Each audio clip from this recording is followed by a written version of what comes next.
We all need fuel in our playthroughs for all kinds of reasons. Some of us need it to smelt our iron and cook our food, and others need it to smelt down their coal.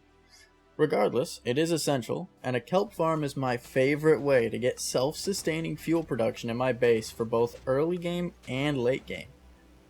This farm is intended to run in tandem with a skeleton farm as it runs on bones, but with a few modifications it can work passively as well. Anyways, let's hop into the tutorial. Alright, so first things first, I'm just going to go ahead and give you a little demo, a little overview of how the farm works. This top chest, which you can really orient however you want, it just needs to feed these hoppers that go into these dispensers, but you just need to feed bone meal in there, and then it will automatically start using up whatever bone meal you did put in there. So the clock is based on you putting bone meal into the system. This is why it works great with a skeleton farm using a trident killer or whatever your preferred method of auto farming mobs is. This works by using a comparator that reads this dispenser over here, and it will activate this hopper clock in the back that keeps things nice and steady. Particularly for bedrock players on servers, this is very handy and is actually the reason that I made this farm in the first place. This farm is intended to be very server friendly and efficient and reliable, no matter where you're playing. Alright, and these are the materials you're going to need to make it. It's honestly not that much. You only need 14 pieces of redstone dust, 1 redstone torch, 4 redstone repeaters, 3 redstone comparators, 2 dispensers, 2 pistons, 4 chests, 10 hoppers, any building block of your choice, any block that kelp can be placed on, you'll need 2 of those, water source, and some kelp, along with your source of bone meal, whether that is killing the mobs directly or creating a dungeon farm. This farm will be within a 7x10 space.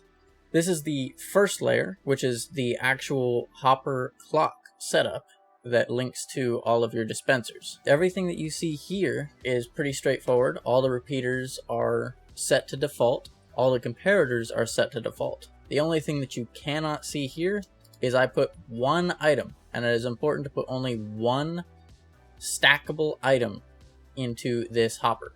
Alright, and here is the next layer, which is just adding your basic components and connecting up the redstone. The main things you will want to pay attention to here are this comparator right here.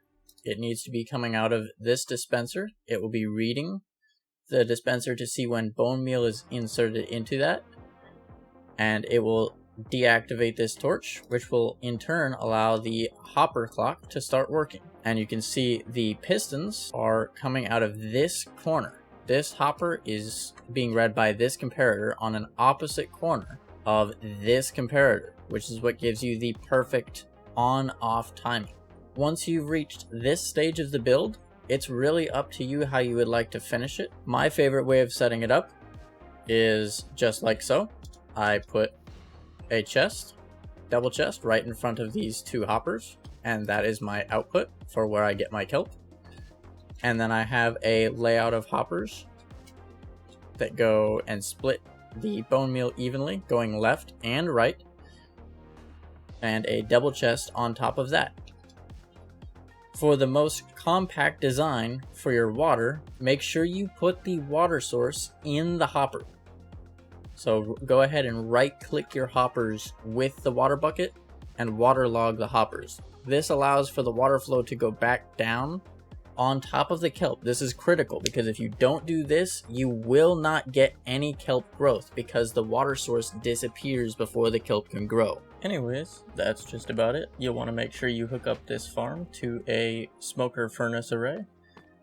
And if you'd like to see a tutorial on how to do that and make sure that it automatically feeds itself, just go ahead and leave a like and subscribe.